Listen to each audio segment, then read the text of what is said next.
I've lived in this neighborhood for a little over 7 years, and for the most part, it's been the kind of place where you know everyone by name, where people wave when they walk their dogs, and where the most exciting thing that ever happens is when the HOA changes the acceptable shade of beige for the houses. It's not a flashy place, but it's peaceful, predictable, and, at least until recently, safe. My garage has always been my sanctuary. It's not just a place to park my car. It's where I keep my tools, where I fix little things around the house, where I sometimes retreat to just listen to music and decompress. And front and center in that garage is my pride and joy, a cherry red 2015 Dodge Challenger, the car I worked my tail off to buy outright 5 years ago. This Challenger isn't just a car to me. It's the result of long nights at my old job, skipping vacations, and resisting the temptation to waste money on things I didn't need. It's got history. I bought it from a retired mechanic who babied it from day one, and since then, I've kept it in immaculate condition. The paint still gleams in the sun. I wash it religiously every other Sunday. The leather seats are spotless. The engine purrs like the day it rolled off the lot, and I've even done a few careful performance upgrades myself. People who know me know that this car is mine in every sense of the word. Our HOA is a mixed bag. On one hand, they keep the neighborhood looking nice. On the other, they're notorious for nitpicking. You can get a violation notice for having your trash bin visible from the street, for planting flowers that aren't community approved, or for leaving your Christmas lights up 2 days too long. But I learned to navigate their rules and keep my head down. That is, until Karen moved in. Karen was a new arrival about 2 months before the incident. She bought the house 3 doors down, and from the moment the moving trucks pulled in, she made her presence known. She wasn't just a wave hello kind of neighbor. She was the let me tell you what's wrong with your property kind. On her second day living here, she came up to me while I was trimming my hedges to inform me that my lawn edges weren't straight and that the HOA might have something to say about that. I laughed it off at first, thinking maybe she was just awkwardly trying to be friendly. But no, she meant it. Within weeks, I'd heard stories from other neighbors about her knocking on their doors to complain about barking dogs, leaves falling in her yard, and one guy's wind chimes being too loud at night. She sent emails to the HOA board about how the neighborhood needed higher standards and even started walking around with a little notepad, jotting things down like she was some kind of code enforcement officer. We started calling her HOA Karen behind her back because, well, she was exactly the stereotype you're picturing right now. Now, up to this point, her nonsense was annoying but harmless. That changed on a quiet Saturday morning in late spring. It was about 9 a.m., the sun was out, I was in my usual weekend mode. Coffee in one hand, garage door open, music playing low on the radio while I wiped down the Challenger. I just come back from a short drive to warm up the engine, something I like to do every couple of weeks, even if I'm not going anywhere. My garage faces the street, so when the doors open, people passing by can see the car. Usually, I get a wave or the occasional compliment. That morning, though, I got something different. I saw Karen walking briskly down the street toward my house. At first, I figured she was going to complain about something again. Maybe the music was too loud, or I'd spilled a drop of water on the driveway. But her expression wasn't annoyed this time. It was accusatory. She looked like she just caught me red-handed committing some unspeakable crime. She didn't even bother with small talk. The first words out of her mouth were, "That's my car." I blinked at her, caught completely off guard. "What?" She jabbed a finger toward the Challenger. "That car. I just bought that exact model, in that exact color, from the Dodge dealership on Main Street. It was supposed to be delivered yesterday. And here you are, with it sitting in your garage. Do you have any idea how much trouble you're in?" I actually laughed, because at first, I thought she was joking. "Karen, I've owned this car for years. You can't just walk up to someone's house and claim their car is yours." Her face turned a shade of red that almost matched the paint job. "Don't lie to me. I have the paperwork. The dealership said it was here in town, and clearly you, or whoever lives here, decided to steal it before I could get it." I looked around, half expecting someone to jump out with a camera and yell, "Gotcha." But no, this was just Karen being Karen. "First of all," I said, trying to keep my cool, "this car has been in my garage for 5 years. Second, if you think it's yours, maybe check the VIN before you start throwing around accusations." But she wasn't hearing it. She started raising her voice, calling me a thief loud enough for the whole street to hear. A couple of neighbors poked their heads out of their doors. One guy walking his dog slowed down, curious about the commotion. "You're going to regret this," she snapped. "I'm calling the police." And before I could say another word, she pulled out her phone and started dialing. Now, let me tell you, in that moment, I went from confused to angry real fast. I've done nothing but follow the HOA rules, keep to myself, and maintain my property. And here was this woman, who's lived here barely 2 months, publicly accusing me of grand theft auto over my own car. I took a step back, trying to keep my hands visible and my voice calm. "Karen, I'm telling you right now, you're making a huge mistake. I have every bit of proof you could possibly need that this is my car. The registration, the title, insurance. Hell, I've even got photos of me standing next to it from before you moved here."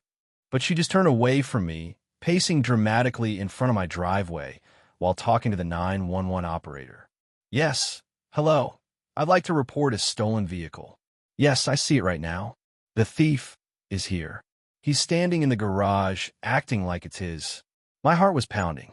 I could feel all eyes on me, and even though I knew I was in the right, there's something deeply unsettling about having someone call the cops on you for something you didn't do. My Challenger sat there gleaming in the sunlight, completely innocent, but now the center of a bizarre neighborhood spectacle. One neighbor, Dave from across the street, wandered over and asked what was going on. Before I could answer, Karen turned to him and said, "This man stole my brand new car before it could even be delivered. Can you believe it?" Dave looked at her, then at me, then back at her. "Karen, I've seen him driving that car for years. You'd think that would have been the end of it. But no." Karen narrowed her eyes and said, "That's impossible. The dealership told me mine was the only one in town in this exact configuration. Clearly, they're lying to me or covering for him." Dave just shook his head and muttered something under his breath before walking away, probably deciding this wasn't worth getting involved in. Meanwhile, Karen was still on the phone, now giving a play-by-play of what I was doing. He's just standing there. He's smirking. He probably thinks he can get away with it. I want the police here now. By this point, I'd had enough. I walked into the house, grabbed my file folder with all my car documents, and came back out, holding it up for her to see. "Look, registration, title, insurance, all with my name on them. Do you want to read them, or do you want to keep embarrassing yourself?" She didn't even glance at the papers. "Save it for the police." And that's when I knew this was going to get ugly. Karen stayed planted at the edge of my driveway, like some kind of self-appointed security guard, pacing in little half circles while still on the phone with 911. She was talking fast, trying to sound urgent, her voice just loud enough that every passing car slowed down to look. I stood there with my folder of documents in hand, not sure whether to laugh or be furious. I could feel the weight of my neighbor's stares from across the street. The funny thing about situations like this is that even when you know you're in the right, there's this pit that forms in your stomach. It's the knowledge that once the police are involved, anything can happen. I knew my car was mine, but I also knew that Karen's frantic energy could cause someone to take her seriously before they even looked at the facts. I kept reminding myself, stay calm, stay collected. Karen was still on her performance, telling the operator things like, "Yes, he's standing right here in front of the stolen vehicle. No, he's not trying to run away. Probably because he knows he can't get far." She even went so far as to take out her phone camera and start filming me, narrating like she was some kind of investigative journalist. This is the man. Notice how he's smiling, probably thinking this is funny. I wasn't smiling, I was grinding my teeth. Then I heard the faint wail of sirens in the distance. My gut clenched. This was about to go from a ridiculous neighborhood spat to a full-blown police matter. Karen must have heard them too, because she smirked like she'd just won some kind of prize.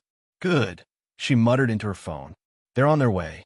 I thought about just closing the garage door and going inside, but something told me that would be the worst move I could make. To someone like her, that would look like trying to hide the evidence. No, I was going to stand right here, car in plain view, paperwork in my hand, and let this play out. A minute later, a black and white cruiser turned the corner into our street. The sirens cut off as it slowed, pulling right up to my driveway. 2 officers stepped out. One older guy with a calm, measured expression, and one younger one who looked like he was still getting used to the job. Karen immediately beelined toward them like she'd been waiting her whole life for this moment. Officers, officers, over here. She gestured wildly toward my garage. That's the stolen vehicle. I have the bill of sale from the dealership. It matches the make, model, and color exactly. He must have intercepted it before delivery. The older officer held up a hand. Ma'am, we'll talk to you in just a moment. Sir, he turned to me. Can you tell us what's going on here? I held up my folder. What's going on is my neighbor here thinks my car is hers because she apparently ordered the same make and color. I've owned this Challenger for 5 years. I have the title, registration, insurance, all with my name on them. You're welcome to look. The younger officer moved toward the car, crouching slightly to check the plates. Karen followed close behind, waving a printed piece of paper like it was a smoking gun. See? 2015 Dodge Challenger, cherry red, black interior. That's exactly what I ordered. I couldn't help myself. Congratulations, Karen. You managed to buy a car that isn't one of a kind. That doesn't mean mine is yours. She shot me a glare that could curdle milk. Don't play dumb. The dealership told me they already had it in town. And now here it is. What are the odds? The older officer stepped in before I could answer. All right, let's take a breath here.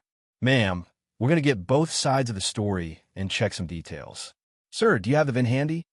Yes, I said, flipping through my folder. It's also printed right there on the dash. I pointed to the little metal plate visible through the windshield. The officer leaned in, jotting it down in a small notebook. Karen, not to be outdone, shoved her paper toward him. See? The dealership's paperwork. VIN right there. The officer scanned her document, then frowned slightly. Ma'am, this VIN doesn't match the one on his car. Karen blinked. What? That can't be right. It's the same car. Same type of car, maybe, the officer said patiently. But not the same vehicle. VINs are unique. She started sputtering.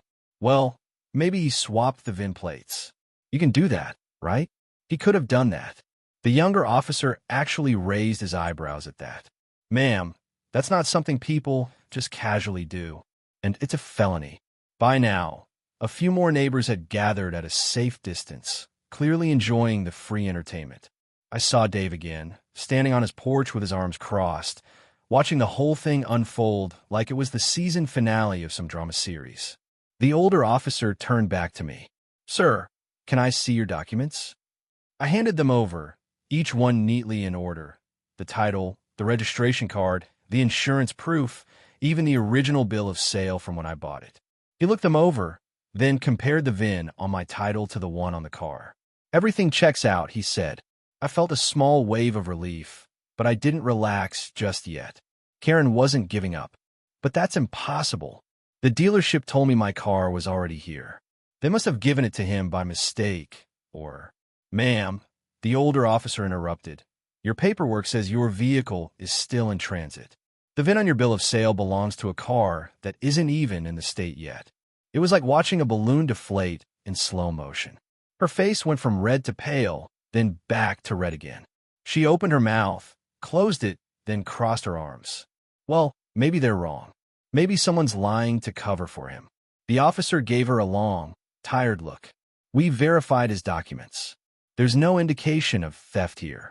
I was starting to feel vindicated, but also irritated that I just had to stand here in front of my neighbors while this woman tried to brand me as a criminal. The younger officer stepped forward. Ma'am, do you understand that filing a false police report is a crime? This could have gone a lot differently if we hadn't been able to clear things up so quickly. She scoffed. False report?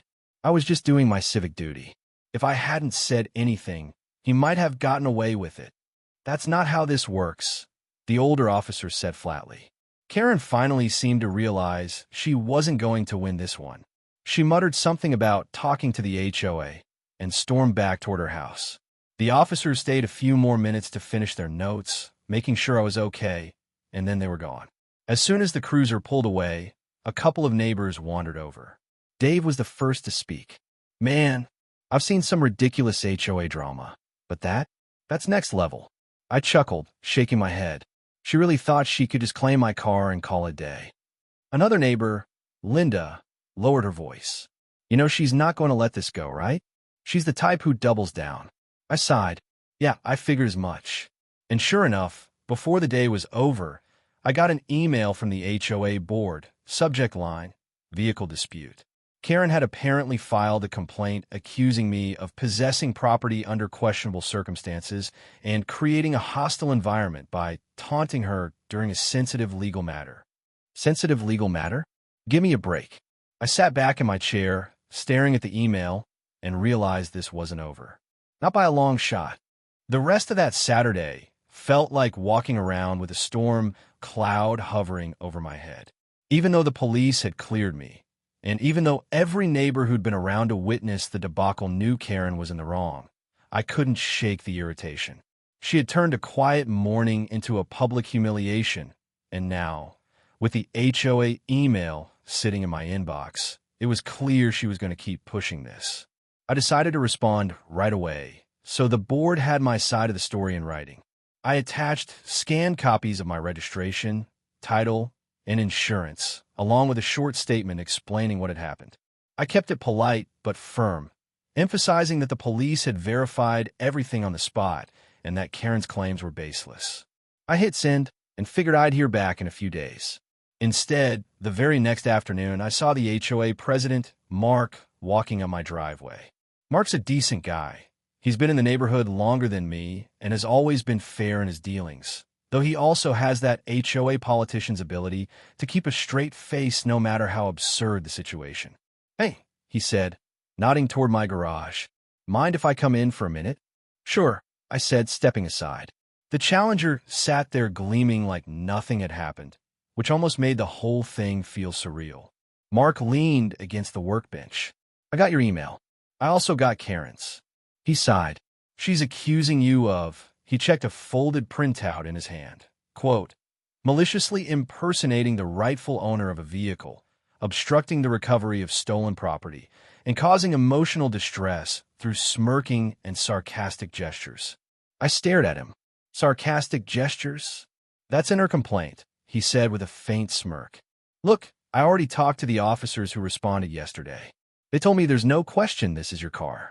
So as far as I'm concerned, the HOA's not taking any action against you. But I do want to give you a heads up, she's persistent, and she's got a knack for twisting stories. I thanked him, and he left with a promise to keep an eye on things. For about a week, things were quiet. I thought maybe Karen had been embarrassed enough to crawl into her shell. But then I started noticing little things. First, I found an anonymous note tucked under my windshield wiper. Enjoy it while you can, thief. Then, a few days later, I caught Karen standing at the edge of my driveway with her phone out, taking pictures of my car from different angles. When I stepped outside, she turned and walked off without a word. The real kicker came the following Saturday, when I got a call from the Dodge dealership on Main Street. The sales manager introduced himself and explained, in a voice that was equal parts exasperated and apologetic, that Karen had been in their showroom the day before, insisting that my car was actually the one she'd purchased. She had brought printed photos, clearly taken from the street outside my house, and demanded they fix the mistake. They show me the VIN on her paperwork, the manager said, and I told her that car is still on a transport truck somewhere in Arizona. She didn't believe me. She even asked if she could trade that car for yours when it arrived. I told her absolutely not. I laughed, but it was the kind of laugh you do when you're seconds away from losing it. Later that same day, I saw another police cruiser on our street. My heart sank for a moment, but this time they weren't here for me. They were parked outside Karen's house. I don't know what was said, but after about 20 minutes, the officers left and Karen stood in her driveway, looking like she'd just swallowed a lemon. That evening, I got another email from Mark at the HOA. It was short and to the point. Subject: formal warning issued. Karen has been issued a formal warning for making repeated false reports to law enforcement and creating a disturbance in the community. If the behavior continues, fines will be imposed. I'll admit, that one made me smile. Over the next few weeks, her obsession seemed to die down, at least publicly. I'd still catch her looking toward my garage whenever she walked by, but she stopped yelling accusations or calling the police. Her actual car finally arrived, and wouldn't you know it, it was not identical to mine. Same model and year, Yes, but hers was a slightly darker red with a different interior trim. I could see the realization hit her the first time she parked it in her driveway and looked back and forth between hers and mine. She never admitted it, of course, but the look on her face said it all. She'd been wrong the whole time. That should have been the end of it. But Karen, being Karen, couldn't leave without a parting shot. About a month later, the HOA had its quarterly neighborhood meeting. We all gathered in the community center, sipping coffee and politely listening to updates about landscaping budgets and holiday decoration rules. Then, during the open forum, Karen raised her hand. I just want to say, she began, that some people in this neighborhood think they're above the rules, that they can flaunt their possessions and make others feel unsafe. She glanced pointedly in my direction. I think we should reconsider our policies on garage visibility and vehicle storage. There was a murmur in the room, and then Dave, bless him, spoke up from the back. Karen, if you're still mad you didn't get his car, maybe you should have ordered sooner. The rest of us don't need to change our lives because of your mistake. The room erupted in chuckles, and Karen turned the same shade of red as both of our cars. She sat down without another word. After that, things finally settled. She kept to herself more, maybe realizing she'd burned her social capital with the neighbors. As for me, I decided to have a little fun with it. The next time I washed my Challenger, I printed out a big cardboard sign and leaned it against the front bumper while I worked. In bold black letters, it read, "Not Karen's car." I didn't hear her laugh, but I did see her walk past with her lips pressed so tightly together I thought they might disappear. That was the last major interaction we ever had. She still lives 3 doors down, and I still see her sometimes, but we're firmly in the nod from a distance phase of neighbor relations. And honestly, that's fine by me. If there's one thing I learned from the whole ordeal, it's that some people will go to unbelievable lengths to protect their own version of reality, even if it means calling the cops on their neighbor over something as ridiculous as a matching car. And when those people happen to have HOA-level authority, or think they do, you'd better be ready with your paperwork, your patience, and maybe, just maybe, a sense of humor. Because at the end of the day, nothing feels better than opening your garage, seeing your car exactly where you left it, and knowing the only thing anyone can accuse you of is keeping it too clean.